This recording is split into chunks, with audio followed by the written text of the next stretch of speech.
été touchée, Bertrand, par ce que tu as dit du Père Jousse. J'ai tout appris sur les genoux de ma maman. Ça m'a rappelé Monseigneur Marty quand il est venu pour ses 80 ans.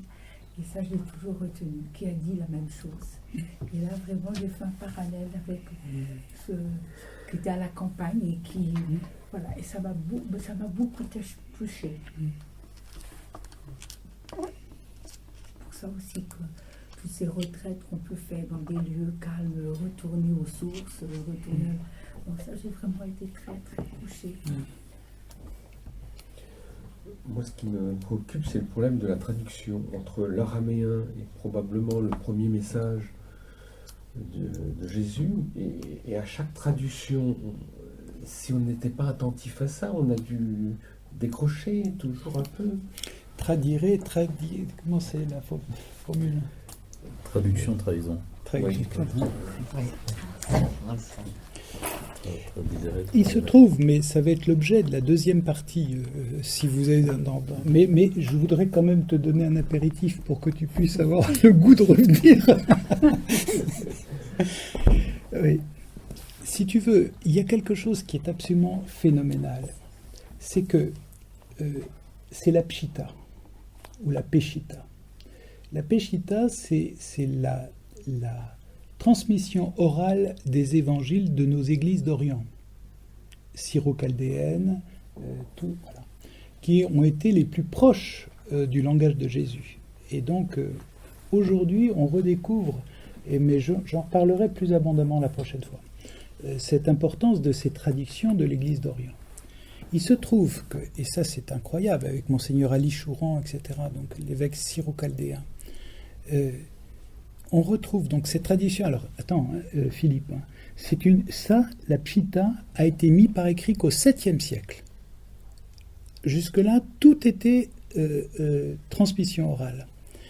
Eh bien, la relation entre la pshita et nos 4 évangiles est pratiquement similaire, à part quelques petites pointes qui parfois sont différentes, mais qui donnent un éclairage singulier et qui n'infirment pas la tradition que nous avons pu avoir.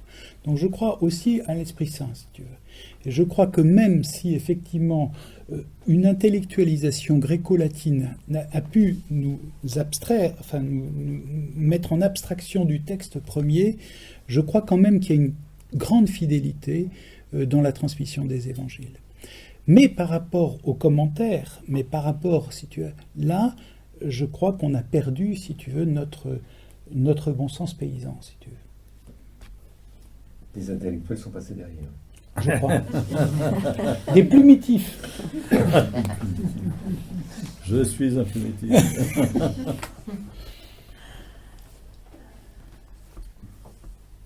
Non, mais et là, c'est aussi un des mérites de Jousse, si tu veux. Donc on est dans le confin, on est au moment où on commence à s'interroger sur la véracité des évangiles. On parle de l'aspect mythologique, si tu veux, de certains miracles, etc. On n'y croit pas. On dit, ouais, c'est une invention de la 3e génération, etc. C'est l'historico-critique de cette époque qui commence à sourdre avec Bultmann. Mais, si tu veux, Jousse va plus loin, si tu veux. Et il va essayer de gratter pour essayer de voir quelles sont les structures premières. Il le gratte avec une culture énorme des Targums, parce que Jésus est imprégné de Targum aussi. C'était la tradition orale de son époque. Et dans les évangiles, on va retrouver la structure même des Targums, tu vois. Et par conséquent, si tu veux, aller chercher encore plus loin avec Jousse, et avec aussi un certain nombre de chercheurs actuels, nous permet de dire, attention, les évangiles n'ont pas été écrits à la 3e génération, mais ont été écrits extrêmement précocement. Et les récents manuscrits de Qumran, des recherches, ont découvert des strates de l'évangile de Saint Marc dans des grottes de Qumran qui ont été fermées en 68. C'est-à-dire que avant la destruction du temple. Et par conséquent, donc, ce que l'on croyait être des mises par écrit relativement tardives, en fait, sont extrêmement précoces, et dès la première génération, eh bien, nous avons la structure première des évangiles. Ça veut dire quoi ? Ça veut dire l'authenticité des paroles du Christ. Ça veut dire l'authenticité des miracles. Ça veut dire l'authenticité de véritablement cette parole qui a transformé. Et non pas une recherche, vous voyez, secondaire qui aurait fait une mythologie de ces miracles et de ces paroles de Dieu.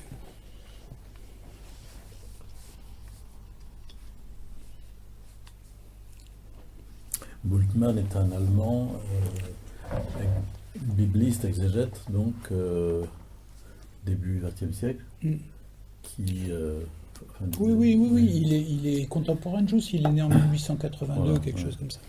Donc, qui a, lui, travaillé le texte en tant que texte littéral, en entrant dans la lettre et en découpant au scalpel, en prétendant découper au scalpel, précisément différentes étapes de rédaction de cette lettre, de ce texte.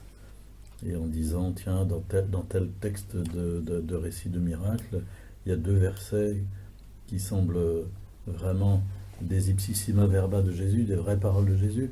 Puis là, il y a 3 versets qui sont plutôt un commentaire de l'évangéliste ou bien un ajout provenant de telle source, etc. Enfin, donc, moi, à l'époque où je faisais mes études bibliques, on en était à essayer de retrouver justement les quelques vraies paroles de Jésus qu'il pouvait y avoir dans tout ça, quoi, parce que tout le reste c'était composé par la première communauté chrétienne, la seconde génération, troisième, etc., voire même, et encore aujourd'hui, par exemple, concernant les lettres de Saint Paul, on va dire qu'il y a quelques lettres qui sont vraiment de la main de Saint Paul, mais que la plupart ne sont pas de Saint Paul, et sont de ses disciples, voire même au-delà, donc après le 1er siècle, enfin à la frontière, quoi, du 1er et du 2e siècle.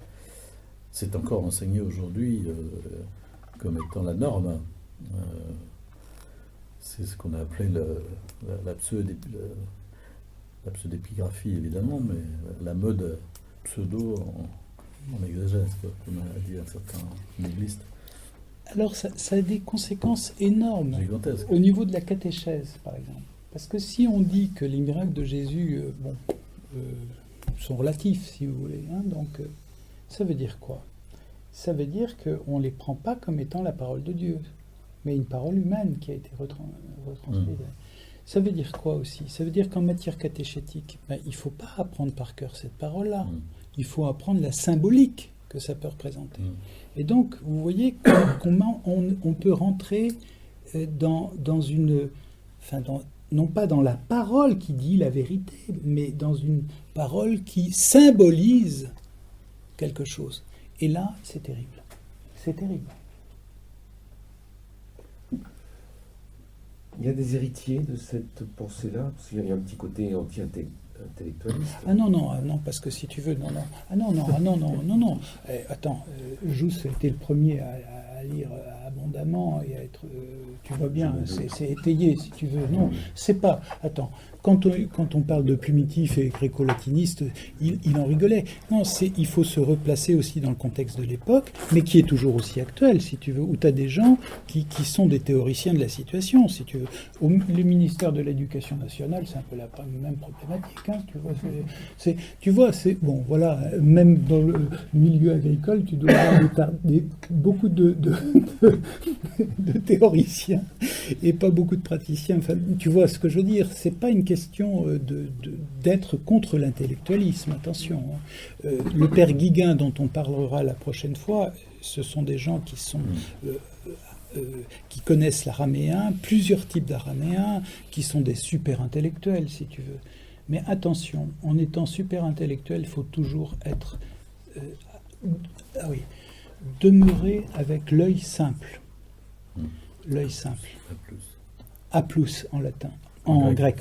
A plus. Ça veut dire A de privatif, plus de pli. C'est-à-dire sans pli, sans faux pli, sans complication, sans duplicité. Tu vois, dans tout ce qui fait des plis. Tu vois. Et là, ça, c'est un véritable travail, et c'est un travail, à mon avis, de combat intérieur, de combat spirituel. aussi. Mais il posait la question quelle était la postérité de Ah la... oui, pardon, excuse-moi. Oui, la postérité de Marcel Jousse, tu veux Oui, dire. oui. Alors, il y a Bernard et Anne Friedkin, si tu veux, qui sont des orthodoxes d'origine et qui transmettent la parole de Dieu. Tu as le père Schaeffer qui est aujourd'hui décédé, mais tu as des courants chez les jésuites qui perdurent. Tu as aussi des communautés au Canada qui continuent avec la parole de Dieu. Tu as des moines qui sont aussi très interpellés par cette manière de transmettre les évangiles. Et puis tu as aussi le courant donc joussien avec les deux de ville, etc., qui transmettent aussi la parole de Dieu. Tu as Yves Beauperrin, tu as de multiples personnes qui aujourd'hui continuent leur chemin dans cette parole de Dieu. Mais alors, attends, malheureusement, très peu on l'écoute des milieux... L'intelligentsia episcopalo, exégético. On a quand même un peuple jésuite qui doit être sensible à la parole de Marcel Jousse. Oui, mais il est peut-être d'origine latino, je ne sais pas s'il connaît bien. Oui. Enfin voilà, il y a le fait qu'ils soient jésuites tous les deux, peut-être. Ouais, mais parmi les jésuites, il y a des plumitifs aussi. Non, ça n'a pas eu l'écho que ça aurait dû avoir. Mais en fait, faut regarder les choses sur une durée très longue. Enfin, un jour, peut-être, quand on s'apercevra du fiasco, ou peut-être au contraire de la réussite profonde d'une forme de catéchèse qui s'enracinerait dans l'oralo-transmission. Peut-être qu'un jour, alors, on prendra conscience que... Parce que si on veut bien être... Si nous sommes chrétiens aujourd'hui, si nous sommes chrétiens catholiques, c'est parce que nous avons été saisis à un moment ou à un autre par quelqu'un qui vivait de cette parole. C'est... Moi,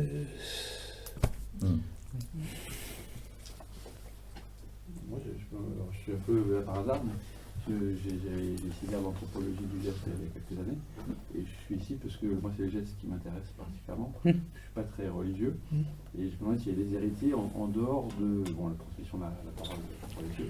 C'est une chose, et vous en parlez très bien. Mais moi, ça me fascine malgré tout, alors que la transmission de la parole et de la catéchèse, c'est pas mon sujet. Enfin, c'est pas, est-ce qu'il y a des héritiers en dehors de ça? Tout à fait. Il y a donc un anthropologue du Sud-Amérique, d'Afrique du Sud, qui travaille sur ces questions-là, parce qu'en Afrique du Sud, ils ont encore pas mal d'ethnies qui sont dans l'oralité, effectivement. Mais Marcel Jousse a eu des échos extrêmement importants à travers, par exemple, un Chinois qui n'était absolument pas chrétien, mais qui se retrouvait dans ce que nous avons parlé tout à l'heure, de la dynamique gestuelle dans la transmission de l'oralité. Et puis, il y a eu le Cédar Senghor, qui a été aussi très touché, parce qu'il s'est trouvé compris, mais de l'intérieur. Et un certain nombre de personnes... Il est maintenant, aujourd'hui, Marcel Jousse est traduit aux États-Unis, et il y a un certain nombre de chercheurs, d'anthropologues, qui travaillent à travers ce qu'on a dit tout à l'heure, de l'expérience corporelle, que je vous ai dit en cours. J'ai fait tout de suite le parallèle avec effectivement l'enseignement du Christ, parce que c'est aussi la pointe de Marcel Jousse, mais on pourrait l'étudier en soi. Il a été le fils intellectuel de Marcel Mauss, qui n'avait rien de chrétien, en tout cas dans ses recherches de sociologie et d'anthropologie. Et Pierre Janet, c'était des gens qui étaient des humanistes, mais vous voyez, ils étaient avant tout des scientifiques. Donc on peut aborder Jousse uniquement sous cet aspect-là.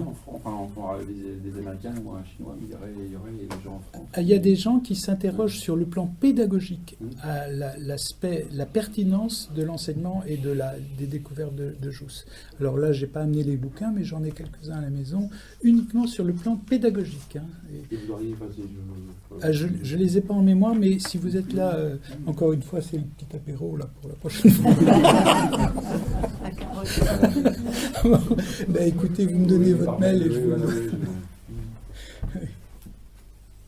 Tu dis qu'il y avait à Paris, moi je viens de Paris, j'ai un grand master et je suis là par hasard, mais je suis très content d'être là ce soir. Et j'ai vu en cherchant l'horaire de ce soir sur Internet, j'ai pas trouvé, mais j'ai trouvé qu'il y a une conférence à Paris bientôt. Ah ouais. Et je sais pas, enfin, j'ai pas En eu- rapport avec Charlie Chaplin sur le cinéma. Ah oui, oui, oui, tout à Oui. fait. Alors ça, c'est oh zut, son nom m'échappe. Rémi. Rémi aussi. Je m'en rappellerai. C'est Rémi. Et donc Rémi, alors oui, il s'intéresse beaucoup sur cet aspect aussi purement. Alors là, avec Charlie Chaplin, c'est vraiment de l'anthropologie pure. Enfin, c'est pas de. Il n'y a aucun caractère religieux là-dessus. Mais c'est Rémi des groupes Guérinel. qui se retrouvent, où c'est vraiment des tours. L'association JUS, chaque année, du côté de début novembre, comme ça, organise des sessions avec précisément pluridisciplinaires et pas nécessairement axées sur l'aspect religieux. Ouais. Chaque année. Hein. D'accord, ouais. Alors j'ai aussi tout un dossier là-dessus. Quoi. Oui, mais je peux effectivement. Ouais, ouais. Ah mais si vous pouvez y aller, vous n'allez pas être déçus. Hein. Oui, je pense. Rémi Guérinel. Ouais, c'est vrai. Rémi Guérinel. Et puis si vous le voyez, vous le saluez de ma part. Parce que... D'accord. Association Marcel Jousse. Ouais. Parce que vous, ici, vous êtes une association ou c'est juste une... Oui, mais non, mais le diocèse, pour moi, c'est pas d'accord. Pardon. C'était le programme de- Non, on est un. Comment dire? Moi, j'ai reçu charge de l'évêque d'un truc qui s'appelle la pastorale nouvelle croyance et dérive sectaire. Tu regardes sur. Voilà, et avec Bertrand, donc on a pris ça à cœur à différents niveaux, si j'ose dire, aussi bien des nouvelles croyances que des dérives sectaires et puis des choses de ce genre-là. Et donc on fait des petites réunions, on fait un programme tous les ans. On en est à la 6e année, je crois, de production. Voilà. 6e année, hein. Ou 5e ou 6e, ouais. Voilà. Ah oui, mais c'est le même groupe qui. Non, les personnes sont différentes. Il y a des habitués. Il y a quelques paroissiens de la paroisse qui sont là. Et puis des personnes, oui, puis des personnes qui sont intéressées par la transmission orale. Puis, enfin, voilà. Le groupe est comme ça.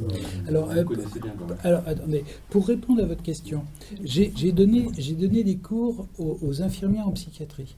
Donc, dans le cadre de l'hôpital psychiatrique. J'ai pas intérêt à trop pousser le cochonnet du côté. Et également, j'ai donné des cours au DUFA, diplôme universitaire de formateur du CUEP, ici du Mans, pendant plusieurs années. Donc là aussi, on était en milieu éducatif, hein, donc, et donc absolument pas religieux. Et je peux vous dire vraiment qu'à chaque fois que j'ai parlé de Jousse, alors j'appuyais pas trop sur l'histoire du cœur de Jésus et autres, mais quand même, on pouvait quand même aborder ça, mais de manière un peu distanciée, parce que là, vous voyez, je suis vraiment dans le... Bon. Eh bien, ça a toujours été accueilli de manière extrêmement favorable. Extrêmement favorable. Et vous voyez, c'est un critère aujourd'hui très important au niveau du discernement sur le plan simplement de la raison, de la rationalité, par rapport à toutes les thérapies qui nous sont proposées aujourd'hui, par rapport à toutes ces histoires de techniques de développement personnel et autres. Je pense que retrouver cette structuration première, évidente, évidente, simple, eh bien, à quelque chose de salubre.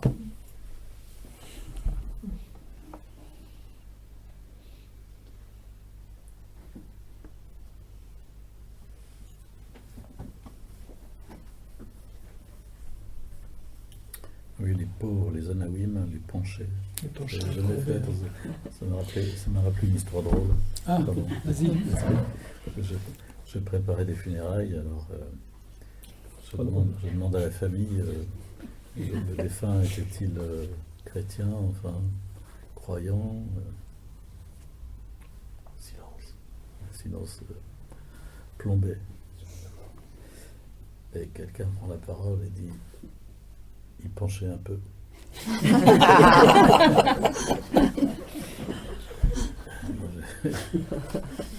J'ai fait fonctionner à toute allure pour essayer de comprendre ce que ça voulait dire. Mais ça Je vais laisser Marcel juste. ça n'avait pas de rapport avec cet aspect des choses, parce qu'il était un peu de ce côté-là, quoi. Il penchait un peu. Mais C'est tout ce qu'on a dit. mais quand même, si tu veux, par rapport à ce terme de pencher, j'ai été saisi, mais vous voyez, c'est en mémorisant la parole de Dieu qu'on fait. Vous voyez, quand on est dans une lecture linéaire, mais que ce soit n'importe quel bouquin, on est dans une lecture linéaire. Quand on commence à mémoriser, on est dans un volume, on est dans un espace. Et quand on est croyant, quand on est dans un évangile, comme l'évangile de Marc que nous mémorisons ensemble, nous sommes dans un diamant qui s'éclaire de multiples facettes. Et après, si on va retrouver un autre texte, c'est incroyable, il y a une collusion qui se fait et quelque chose qui surgit. Ainsi, par exemple, le terme de pencher, c'est quelque chose qui pour moi est extrêmement fort. S'il est une prière parmi les plus belles prières de la tradition catholique et chrétienne, c'est le Magnificat. Mon âme exalte le Seigneur et mon souffle se rythme en Dieu mon Sauveur. Et là, il y a quelque chose qui m'a sauté aux yeux, mais à travers, mais pas tout de suite, bien entendu. Vous voyez, c'est comme un sillon qui a été cultivé, et tout d'un coup, paf, il y a l'émergence d'une plante, et c'est toujours dans l'inattendu. Eh bien, il s'est, Dieu, Marie le dit, il s'est penché sur l'humilité de sa servante. Il s'est penché parce que Marie s'est penchée. Le lieu de la rencontre, c'est quand les deux se penchent.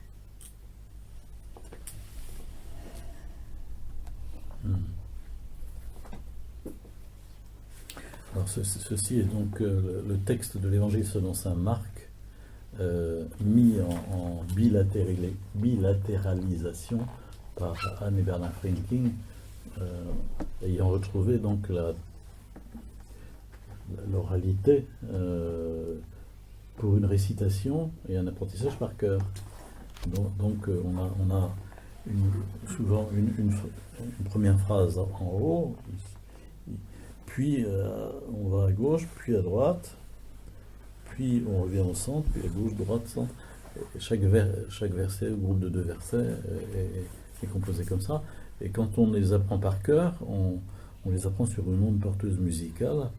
Mais vous voyez que rien que pour apprendre ça, par exemple, ça demande pas mal de travail, quoi. Mais une fois qu'on l'a appris par cœur, ça reste gravé.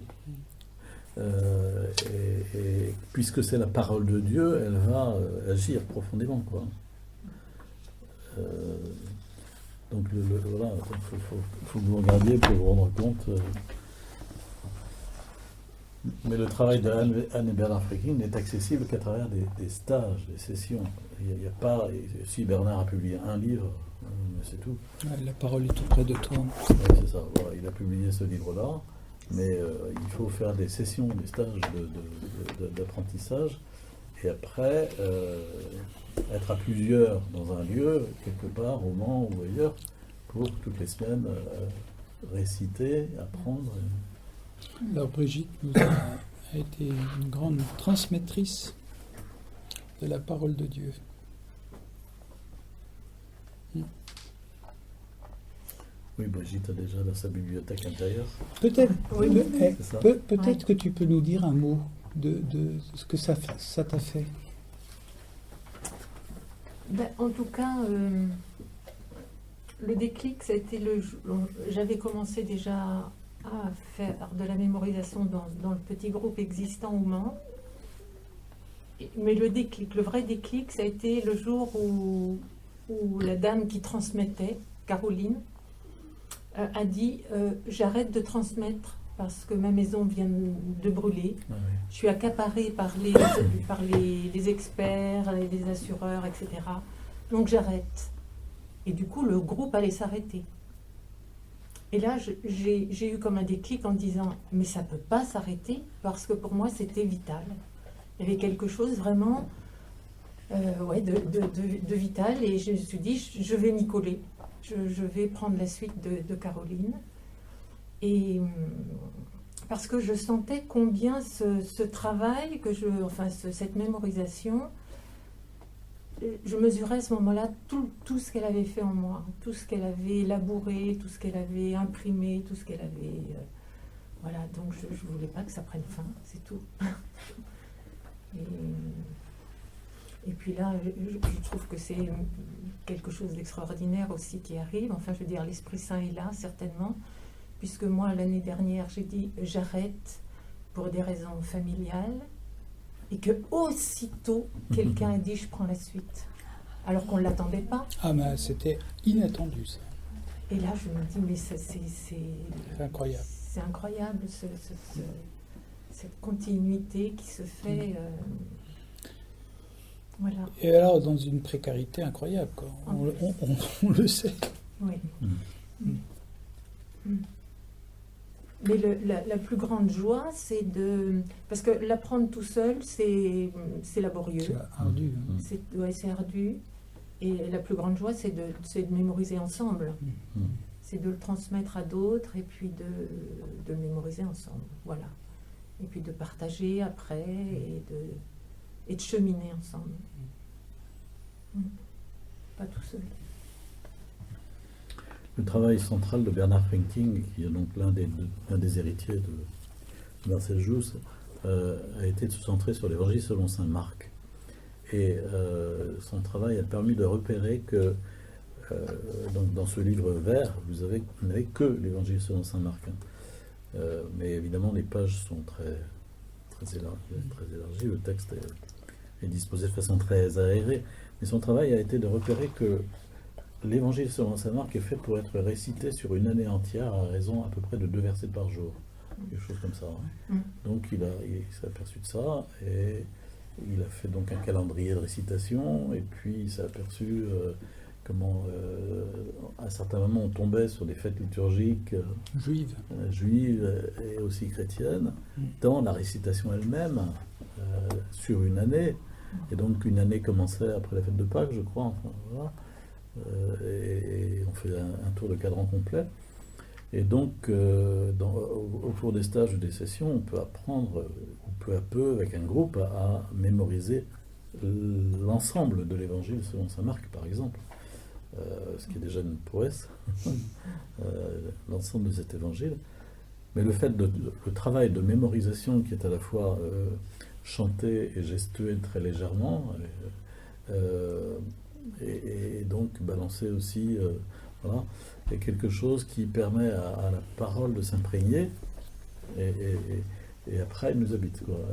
C'est-à-dire que moi j'ai fait des stages vers les années 90, 92, on les a fait ensemble, et je suis capable de rechanter des trucs que j'ai chantés à ce moment-là, alors que j'ai pas participé à un groupe du tout après. Enfin. Oui, c'est la permanence après, comme vous dites, c'est une bibliothèque qui est là, et ça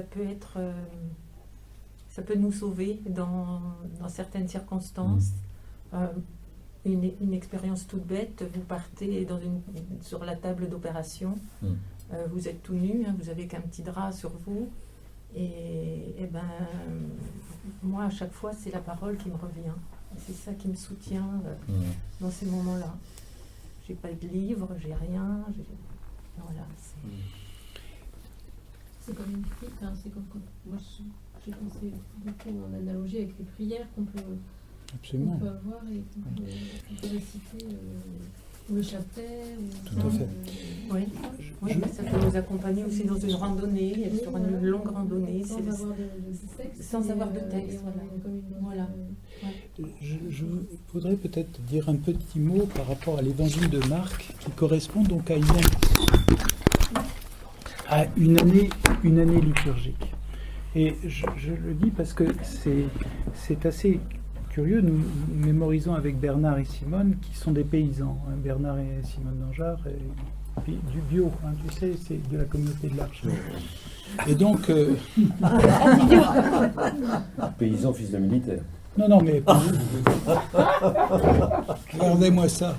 Mais attends. Philippe, les ancêtres d'Angeard, c'était leur ferme. peut-être. Donc, il y a une génétique aussi. Non, alors on était en train de mémoriser. Et là, donc l'évangile de Marc est lié à une année liturgique. Mais c'est une année liturgique en fonction de l'observation du réel des chants, avec la trajectoire et la structuration même de l'évangile de Marc est absolument extraordinaire. Parce que vous voyez donc l'évangile de Marc, c'est une année liturgique. Il y a dans l'Israël une saison humide et une saison sèche. Et donc il y a la pédagogie de Jésus qui en même temps observe la réalité de ce qui se passe dans les travaux des champs et la correspondance avec la parole de Dieu. C'est ainsi qu'il y a un grand chrisme, une grande croix à l'intérieur même de l'évangile de Marc. C'est-à-dire que voilà. Et il leur dit, vous ne saisissez pas cette comparaison, comment connaîtrez-vous toutes les comparaisons? Celui qui sème, sème la parole. Vous voyez, la parole est assimilée à une semence que l'on va observer, qui va être posée dans le sillon de la terre à ce moment-là. Et si on va aller chercher 3 mois plus loin, eh bien on va retrouver, si vous voulez, cette histoire-là. La semence qui a été jetée sur la terre, 3 mois rigoureusement, de mémorisation après. 3 mois rigoureuses, parce que si vous voulez, on va suivre aussi les rythmes de la lune. La liturgie juive est basée sur la lune, avec les néonémies. Donc l'observation en même temps les rythmes de la nature et observation des rythmes de la lune. Les fêtes juives sont toutes calquées à partir des nouvelles lunes. Bon. Et voilà ce qui se passe 3 mois après. Ayant pris les 7 pains et ayant rendu grâce, il les a rompus et les donnait à ses disciples pour qu'ils les placent devant eux. Vous avez vu, cette semence est devenue le pain. Donc, incroyable. C'est le chrisme, c'est la grande croix qui traverse l'évangile de Marc. Si vous allez 3 mois plus tard, eh bien vous allez avoir... Et ils ruminèrent entre eux se disant, si nous disons du ciel, il dira, pourquoi n'avez-vous pas eu foi en lui? Alors non, c'est pas ça, pardon, je vous prie de m'excuser. Et il a commencé à leur parler en comparaison. Un homme a planté une vigne. Donc vous voyez, la vigne. Et il l'a entourée d'une clôture, etc. Et si on va 3 mois plus tard, rigoureusement au niveau de la calendrier, et il les amène au lieu dit Golgotha, et ils lui ont donné du vin mêlé de myrrhe. Donc vous voyez un petit peu cette grande croix qui traverse l'oralité de toute la dynamique de l'évangile, basée en même temps sur cette parole de Dieu et cette observation de la réalité de la nature.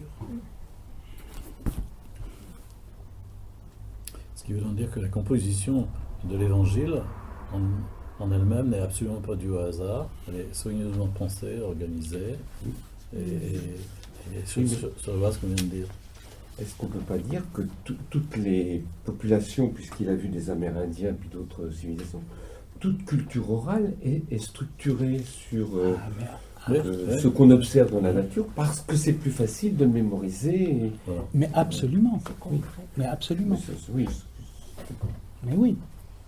Mais oui, c'est ainsi que, si tu veux, mais voilà, c'est ainsi que pour les Juifs, il y a 2 années en une.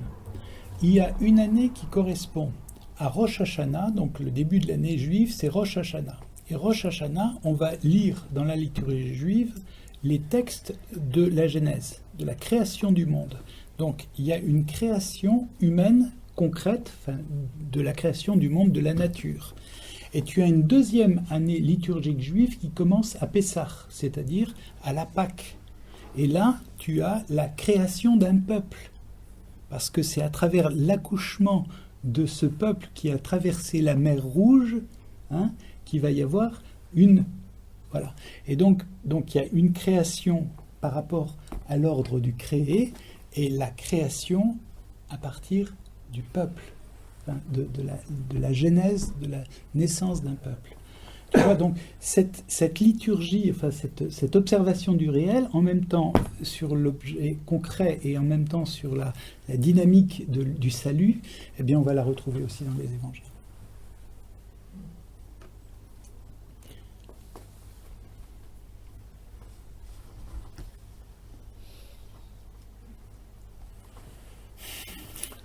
Voilà, la suite sera donc pour le 23.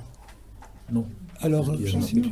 Non, 16 novembre. 16 novembre. Voilà. Donc on continuera la vie de Marcel Jousse, dont je me suis interrompu. On verra aussi ces découvertes, notamment du formulisme. C'est aussi un... Comment ? Dans la présentation, c'était 2 fois. C'est pas une répétition. Ah oui. C'est 2 fois la même.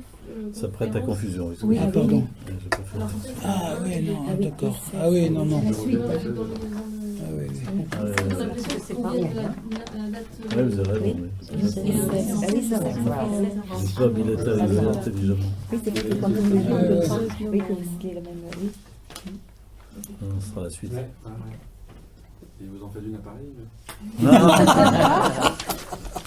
Mais non, vous allez voir Rémi Guérinel, c'est encore mieux. Oui, mais ce sera raccord. Merci pour votre attention. Vous avez vu, voilà. Et merci de m'avoir permis de vous partager ce qui est vraiment le creuset de ma vie professionnelle et de ma vie de foi. Parce que derrière ça aussi, je peux vous dire que vraiment, je suis kinésithérapeute et ça nourrit véritablement, anthropologiquement, voilà, ma vie professionnelle. En t'écoutant, je me disais, il faudrait absolument transmettre sur la radio, par exemple, la mémoire de Marcel Jousse, si j'ose dire, parce qu'il est en Sarthe même, il est profondément méconnu. Moi, je voulais dire que, en fait, j'étais très contente quand tu nous expliques la formation, parce que moi, j'ai pratiqué, si vous voulez, hein, mais on nous a donné ça comme ça, au chemin neuf, ou les manuels, des choses comme ça, et j'étais dit que moi, je ne le sentais pas, hein, c'était pas mon truc. Mais maintenant, je me suis dit, mais avec cette présentation-là, peut-être qu'après tout, je ne fais pas. Bon, je vais essayer de faire une expérience parce que ça m'a beaucoup guidée. Parce que quand on vous donne un truc comme ça, je ne savais pas tout ce que tu m'as raconté, je savais des choses, mais non, je me disais. C'est pas pour moi. Voilà, oui, et je l'ai dit, vous pouvez partager. J'ai dit, mais non, écoute, c'est pas pour moi, l'autre, mais maintenant j'ai compris. Et je pense que, voilà. Donc c'est très important. C'est-à-dire, l'évangile est une mise en boîte, si j'ose dire, à partir des présupposés qu'on a dit, quoi. Donc le travail et de Marcel Jousse et de ses successeurs est de redécouvrir la boîte à partir des clés pour voir que oui, ça va, ça se comprend très bien quand on... Et alors après, le jour où, au plan d'une catéchèse nationale, par exemple, une conférence épiscopale décidera de prendre ça comme outil préférentiel de transmission pour des enfants, à former des catéchistes, parce que c'est un processus long, c'est pas du tout dans l'immédiateté, c'est pas la publication de bouquins, c'est la formation de personnes. Et le jour où on fera ça, évidemment, on progressera ça d'un pas de géant, quoi. Ça c'est clair. Oui, parce que les écoles coraniques ou les écoles talmudiques enseignent de cette façon-là. Ils ont les enfants. Naturellement. Mais parce que les adultes, ils sont eux-mêmes formés. Voilà. Et donc, ils savent transmettre. Mais nous, on est complètement déconnectés. Demain, je vais participer à l'école de prière qui est proposée par le DSM en tant qu'animatrice. J'ai l'impression qu'il y a quand même... je suis juste animatrice et je ne suis pas au cœur de la... Mais j'ai l'impression que, il y a des choses comme qui sont... il y a une chose de plus, pas plus qu'avant en tout cas. Oui. J'ai l'impression que c'est certain. Par rapport aux années où j'étais catéchiste, là vraiment j'ai l'impression que on est plus... c'est clair. Je dirais, dans 2 jours, je saurais plus. Mais... Alors après, il faut faire attention de ne pas faire dans la théâtralisation, voilà, parce que c'est le risque aussi, de vouloir incorporer le corps Mais attention. Sans l'avoir. Ah oui, attention à la théâtralisation. On est dans la mémorisation, on n'est pas dans la théâtralisation. On est dans l'intériorisation. On est dans, alors je vais vous dire un gros mot et on en reparlera la prochaine fois, dans l'intussusception, c'est-à-dire dans la compréhension à l'intérieur même de ce dynamisme-là. Et non pas dans vouloir se montrer. Hein. Attention, c'est vouloir être dans cette, comment dire, dans cette relation vivante. C'est ça.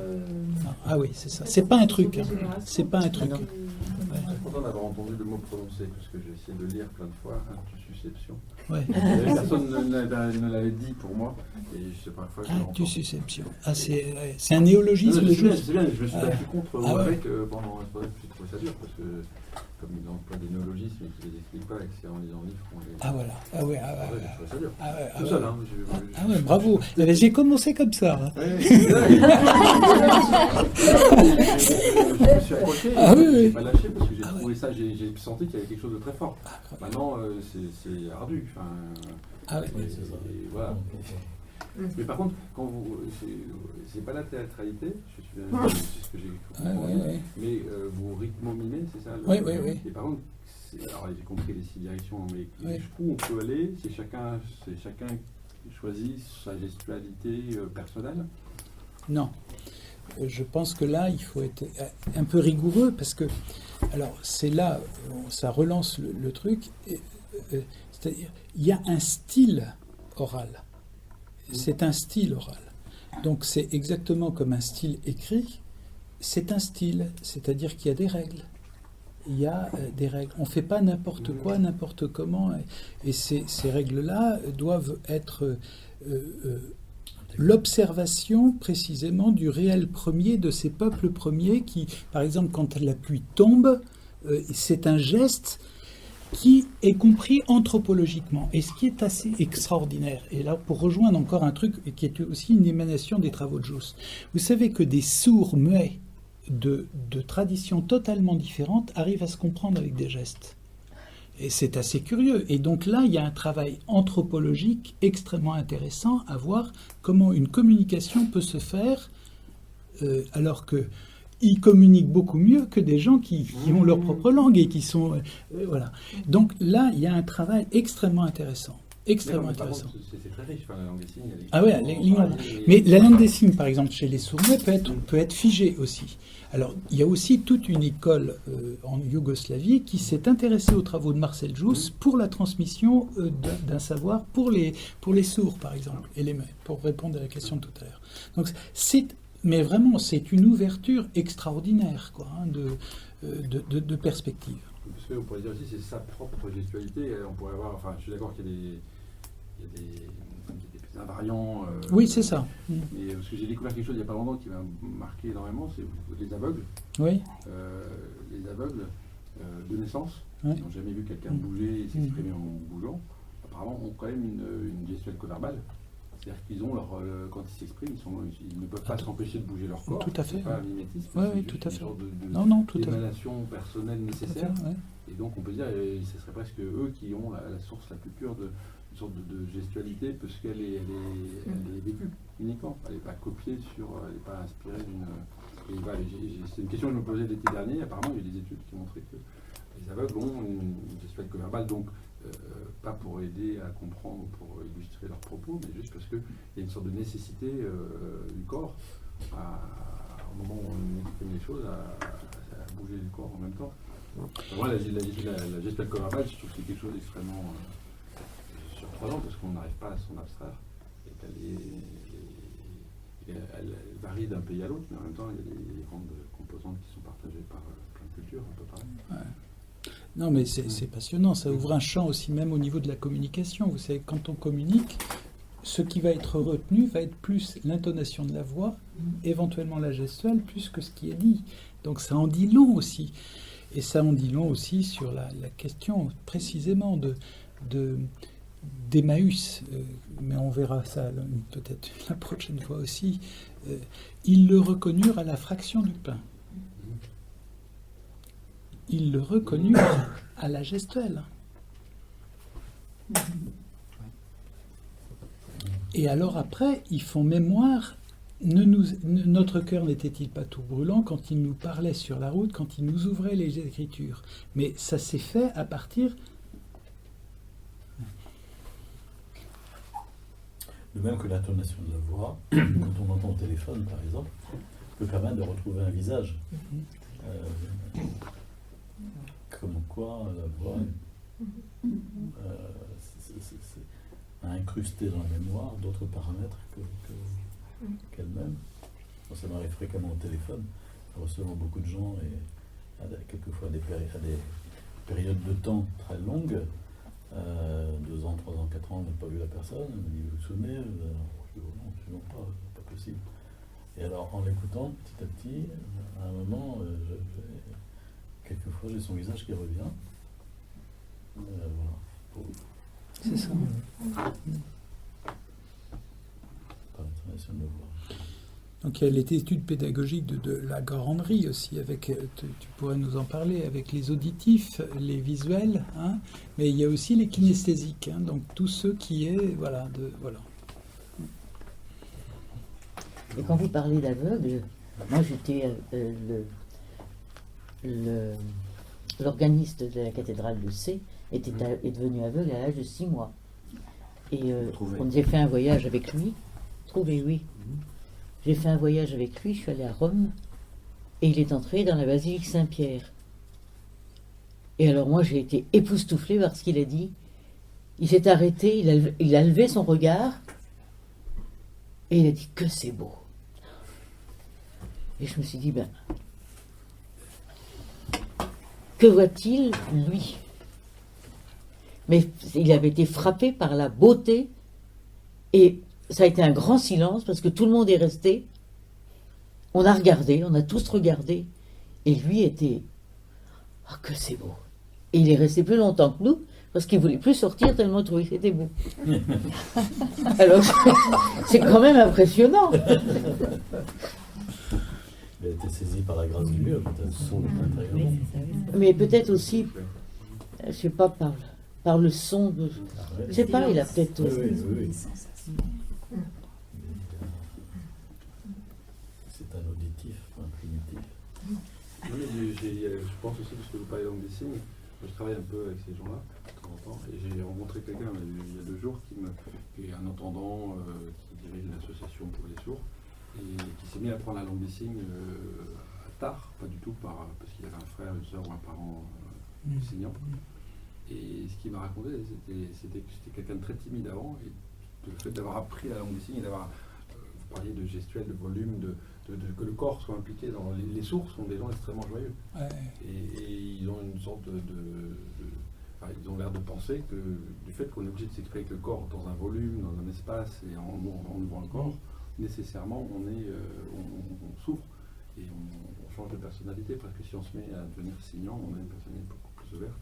Et le corps est impliqué, alors je sais pas, mais c'était un témoignage, et je me suis dit, ils me disent tout ce qu'il faut que j'apprenne la langue des signes. Ça fait bien, mais c'est encore une fois le corps qui est impliqué dans sa propre gestuelle. Je crois profondément, mais en tant, alors la thérapeute, que c'est éminemment thérapeutique que d'être comme ça. On va faire juste un petit geste comme ça pour vous voyez. C'est pas du théâtre, hein, c'est pour que vous voyez. C'est peut-être la première chose qu'on a appris. Hein. Peut-être qu'on peut le faire ensemble si tu veux. Voilà. C'est l'histoire de quand un homme parmi vous possède 100 brebis et perd l'une d'elles, que fait-il? Il laisse les 99 dans le désert et s'en va vers la perdue jusqu'à ce qu'il la trouve.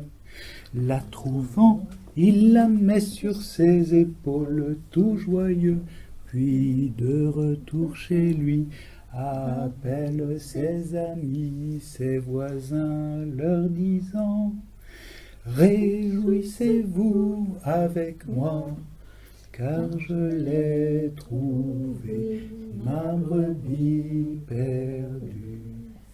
Je vous dis que pareillement, il y aura de la joie dans le ciel pour un seul pécheur qui se repent, bien plus que pour 99 justes qui n'ont pas besoin de repentance.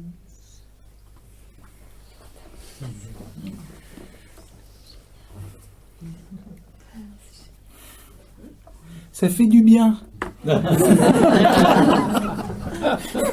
l'ai fait dans ma classe. J'ai enseigné quelques petits morceaux, justement, dans ma classe à mes élèves. Et il n'est pas rare que quand j'en rencontre, ils me disent, tu te souviens, j'ai appris ça avec toi, mais je m'en souviens toujours. Et dans ma classe, j'avais la Bible.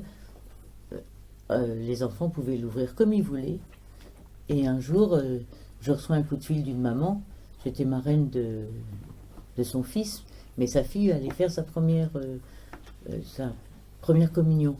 Et la petite avait dit à sa maman, « Maman, je veux rien d'autre que le livre qui dit vrai. » Alors sa maman, stupéfaite, dit, « Je ne savais pas trop ce qu'il fallait acheter. Alors je t'appelle. » Elle me dit, ben, je crois que c'est la Bible. Donc elle a eu la Bible. Et après elle m'a demandé les cartes. Elle me dit, mais moi ça ne me suffit pas. Il faut que je sache où c'est. Tout ce livre, moi, il faut que je sache absolument où c'est. Mais elle s'en souvient très bien de ce...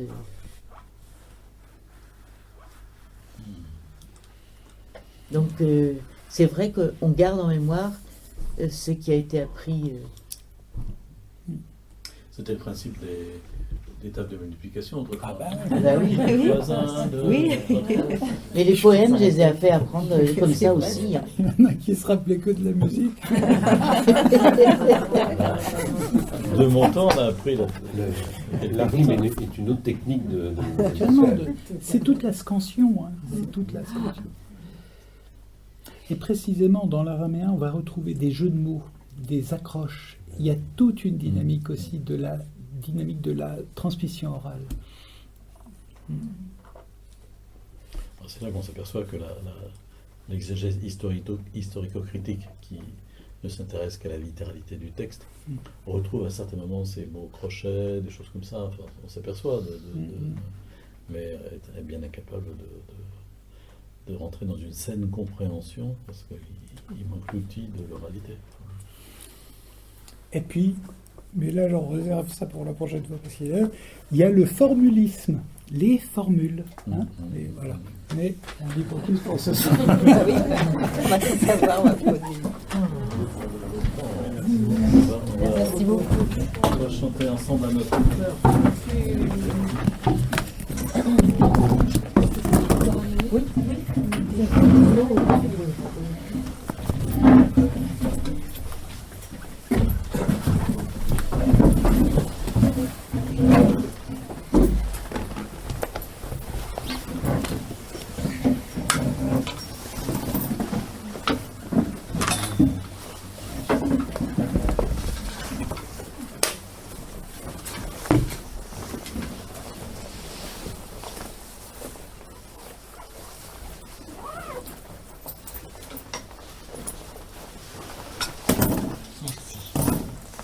Notre Père qui es aux cieux, que ton nom soit sanctifié, que ton règne vienne, que ta volonté soit faite sur la terre comme au ciel.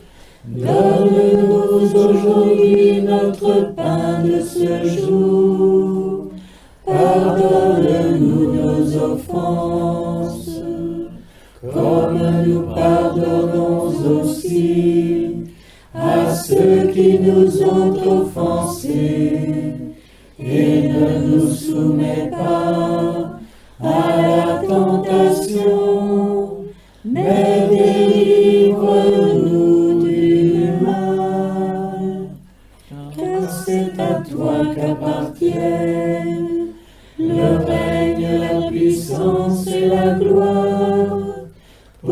des siècles des siècles. Amen.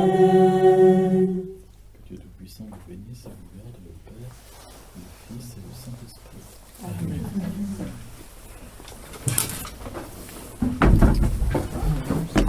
Voilà, donc on additionne les 16 millions. 16 novembre. Je savais qu'il était à l'autre milieu, j'ai dit.